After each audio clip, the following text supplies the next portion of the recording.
भारत की आज़ादी की लड़ाई में वैसे तो कई हीरो हुए, लेकिन कुछ कहानियां ऐसी हैं जो सिर्फ इतिहास नहीं, आग होती हैं। आज हम एक ऐसी ही कहानी की बात करने वाले हैं।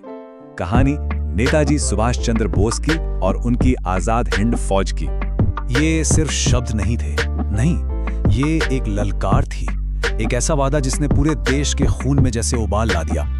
और ये शब्द थे उस इंसान के जो आज़ादी के लिए सच में किसी भी हद तक जाने को तैयार था। बिल्कुल सही। उन्हें सिर्फ एक नेता कहना शायद गलत होगा। वो एक तूफान थे, एक ऐसी आग जिसने अंग्रेजी हुकूमत की जड़ों को हिलाकर रख दिया। तो चलिए इस कहानी की शुरुआत से शुरू करते हैं कि आग जली कहां से। तो सवाल ये है कि ये चिंगारी आखिर आई कहां से। ये कहानी शुरू होती है एक ऐसे लड़के से जिसके दिल में देश के लिए प्यार बचपन से ही था। 23 जनवरी 1897 कटक में उनका जन्म हुआ। बचपन से ही जबरदस्त इंटेलिजेंट और डिसिप्लिन्ड, मतलब एक ब्राइट फ्यूचर उनके सामने था। पर उन्होंने चुना त्याग का रास्ता, आराम का नहीं। अच्छा, उस जमाने में ना सबसे बड़ी चीज होती थी ICS, यानी इंडियन सिविल सर्विसेज। सोचिए, आज के जमाने की सबसे मुश्किल परीक्षा। इसे पास करने का मतलब था पावर, प्रेस्टीज और हाँ, ब्रिटिश सरकार के प्रति वफादारी की एक पक्की मुहर। और नेताजी ने क्या किया? वो इंग्लैंड गए और ये मुश्किल एग्जाम पास भी कर लिया।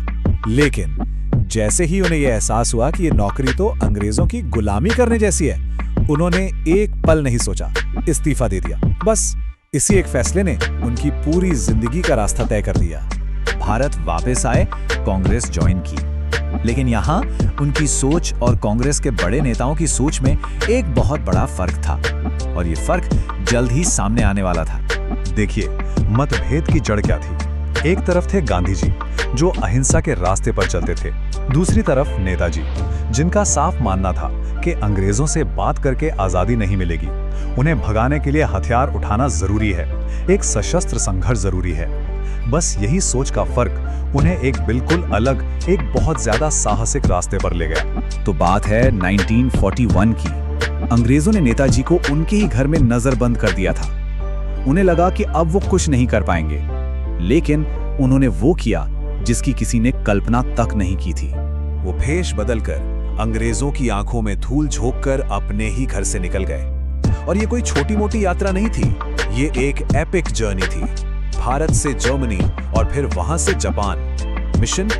मिशन एक ही था, विदेश में रहकर भारत की आजादी के लिए एक सेना तैयार करना। और इसी मिशन से जन्म हुआ आजाद हिंद फौज का, इंडियन नेशनल आर्मी। पर इसे सिर्फ एक फौज कहना सही नहीं होगा। नहीं, ये तो आजादी का एक जीता जागता आंदोलन था। कौन थे इस फौज में? इसमें थे भारतीय सैनिक जो युद्धबंदी बना लिए गए थे, आम मजदूर और जोशीले नौजवान।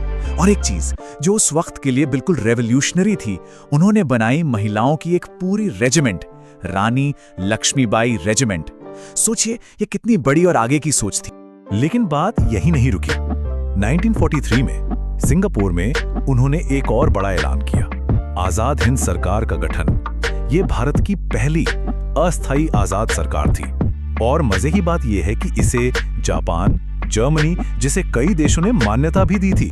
अब सेना तैयार थी, सरकार बन गई थी, तो अगला कदम क्या?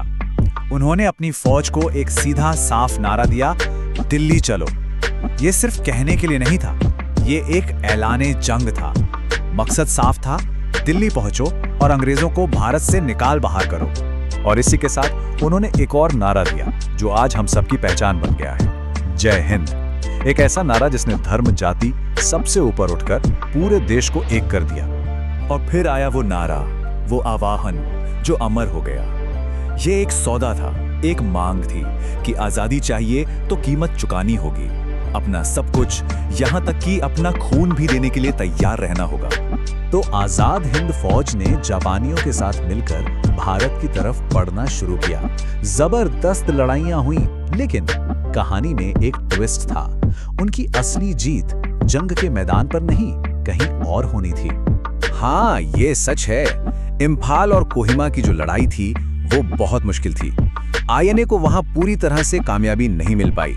वजह कई थी, जापान का सपोर्ट कमजोर पड़ गया, मौसम खराब था और खाने पीने का सामान पहुंचना बंद हो गया था। तो क्या वो हार गए? नहीं, क्योंकि असली जीत जंग के मैदान में थी ही नहीं। असली जीत तो हुई थी करोड़ों हिंदुस्तानियों के दिलों में। जब उनके बलिदान की कहानियां भारत पहुंची तो यहाँ क्रांति की जो आग ठंडी पड़ रही थी वो फिर से भड़क उठी। और फिर अंग्रेजों ने एक बहुत बड़ी गलती कर दी। जंग के बाद उन्होंने आईने के सैनिकों पर दिल्ली के लाल किले में मुकदमा चलाया। उन्हें लगा कि इससे सब डर जाएंगे, पर हुआ ठीक उल्टा। पूरा देश उन सैनिकों के साथ खड़ा हो गया। यहाँ तक कि ब्रिटिश इंडियन आर्मी के भारतीय सैनिक भी बगावत पर उतर आए। बस अंग्रेज समझ गए कि अब खेल खत्म हो चुका है। लेकिन कहानी के इस मोड़ पर एक रहस्य सामने आता है। 1945 में खबर आई कि नेताजी एक प्लेन क्रैश में लापता हो गए, पर उनकी विरासत वो कभी लापता नहीं हुई।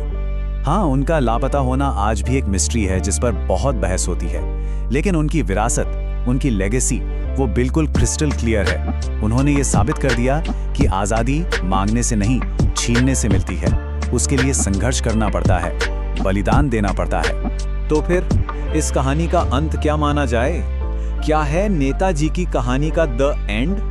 जवाब ये है कि इस कहानी का कोई अंत है ही नहीं। ये तो एक शुरुआत है, साहस की, हिम्मत की और अपने देश के लिए सब कुछ न्यौछावर कर देने की भावना की। एक ऐसी शुरुआत जो आज भी हम सबको प्रेरणा देती है। जय हिंद।